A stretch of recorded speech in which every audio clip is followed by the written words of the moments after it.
Hi guys, right, Stevo runs is back after a small 4-day off running. People notice when you're not on Strava for a bit, no one said nothing yet, but I'm not injured. I'm taking my little rest at the moment before a 10k race, my first shorter race ever.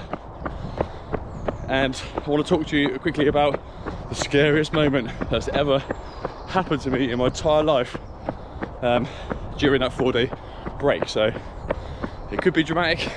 It is dramatic. Don't go anywhere, I'm going to tell you about it.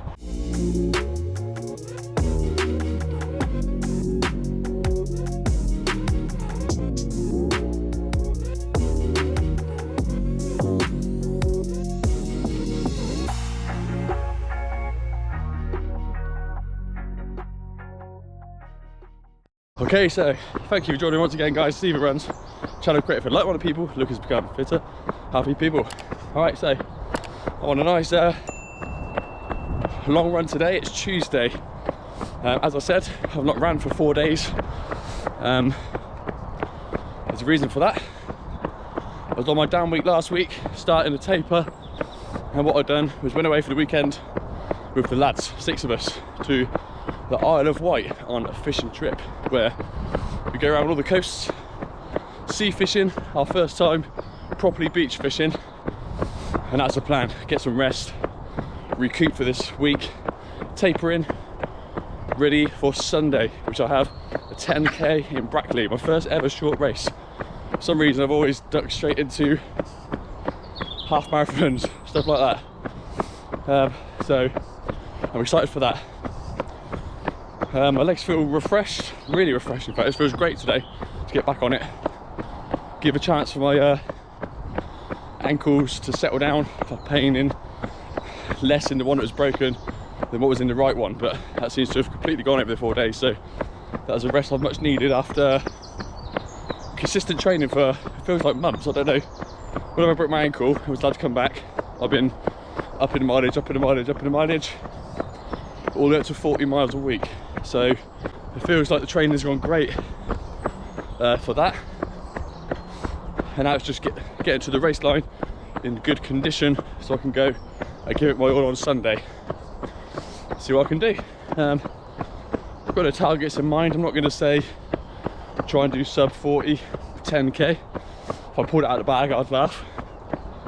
But it's still a bit early in my recovery from the broken ankle, so I'm happy just to be in a condition to be able to go race. What will be will be. I'll give it my all on a day and just be happy to get to the end in a reasonable time. So now for a bit you're probably waiting to hear, because you won't even be expecting what it is.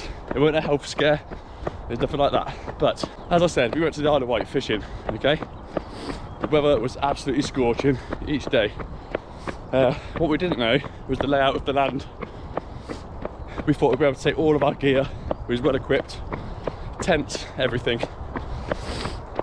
What we didn't realise is that Isle of Wight is quite cliff fronty, so it's not a place to just drive to the beach, jump on it and fish. We did find some touristy places, but for fishing you need to walk at least a quarter of a mile to half a mile down ravines and cutouts that have been sort of man-made with clay steps, mud, bridges, rocks across water, all sort of laid there purposely to help the people that are keen to get onto that beach, the quiet ones, to be able to let them get there.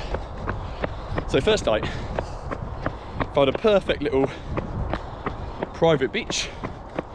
Got stitched up by a friend, told us it's a great private beach, perfect for fishing. It was a nudist beach. That wasn't the scary part, it was actually quite funny. Anyway, as I said, it was a one walk only job. It's up and down for half a mile to get to the beach, so we chose wisely what to take.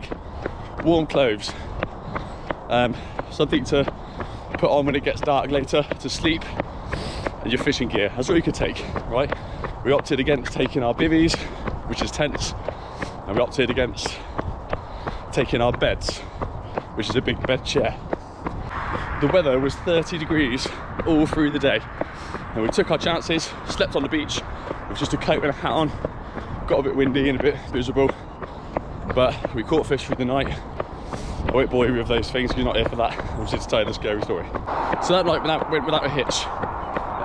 It was such a hard walk to get out of that, off that cliff and hills, that my heart rate was at 185 walking out of it with my fishing gear. So I've done a lot of strength work through that time.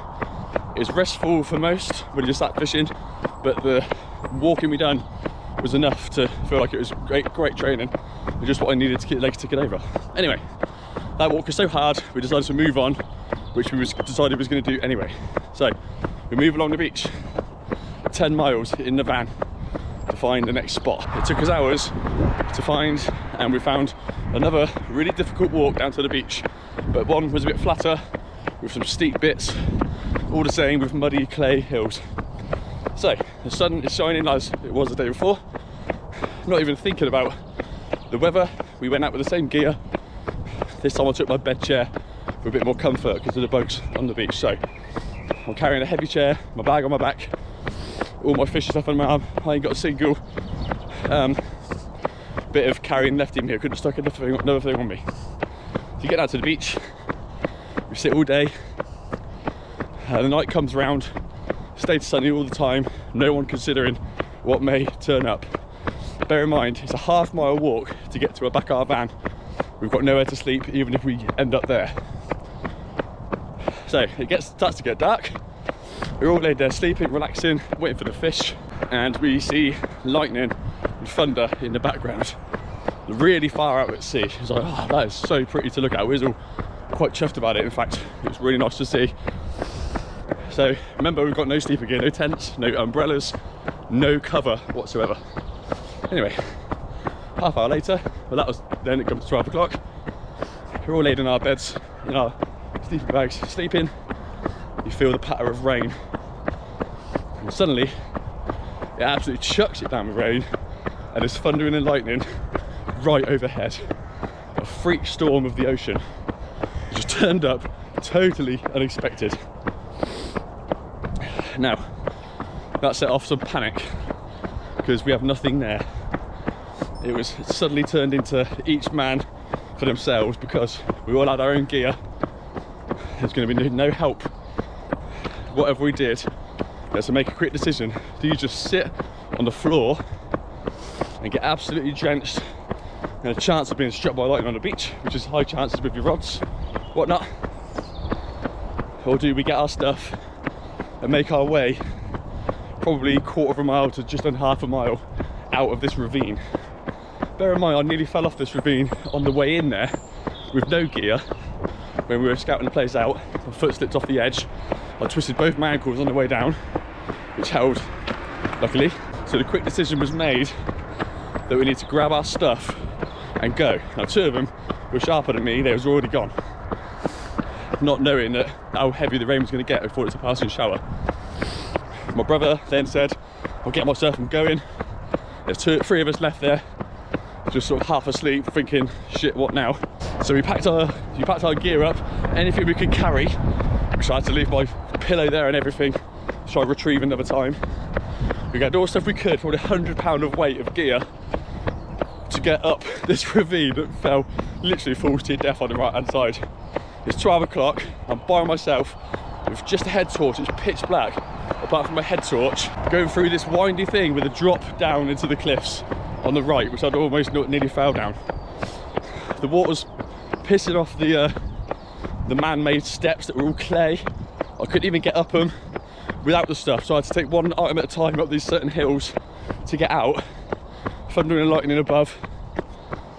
Oh, I just can't tell you how scary that was. It might not sound dramatic to you, but if I'd had my head cam on for this footage, you'd have been like, oh my god. It literally felt like life or death to try and get back there without dying, or just sit on the floor and curl up and just wait to see what happened to you by the end of it. I can't even tell you how many times I fell over with all my stuff. Your feet was picking up the clay all the way up every step. My shoes are absolutely clogged with crap on the way, making you slip even more, and I just kept going down towards that edge with my stuff. I could just lay down and cry, man. All I had to do was keep getting one foot in front of the other and make my way out, concentrating on every step and not to disappear We was all worried for each other, our friends, who were the two left behinds that had to make their own way up there. And the one in front, he just waited to see some gear on the floor and then being gone.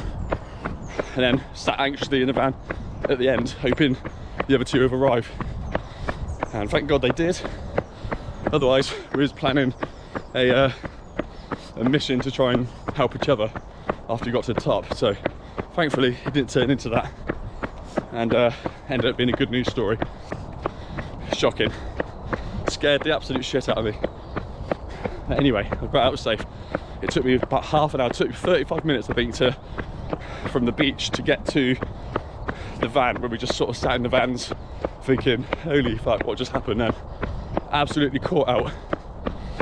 So next time, get your tent down there and everything, be prepared. Oh.